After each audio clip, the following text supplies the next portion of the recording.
काय नाही हो परतीचा प्रवास. आता माहेराला किती दिवस राहणार, घरी तर जावंच लागतंय ना. मग बॅग भरली आणि असं निघले 8ला.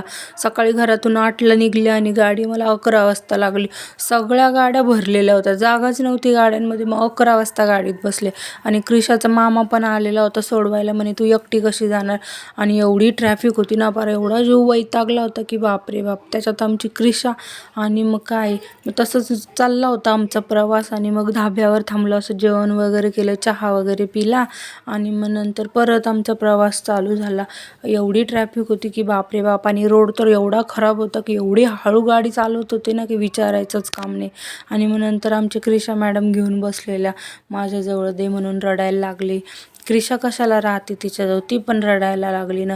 आणि ह्या ट्रॅफिकनं तर इतका वैताग आणलाय ना, पार नको नकोसं केलेलं होतं. आणि ते रोड पण एवढा खराब की बघायलाच नको. आणि मग नंतर आमच्या मामाचा टर्न आला. मामा सांभाळत होता. आम्हाला काय मावशीची गरजच नाही आहे, मामाच एवढा लाड करतो पोरींची, मावशीपेक्षा जास्त. आणि आम्हाला घरी यायला रात्रीचे 11 वाजले. असा होता प्रवास.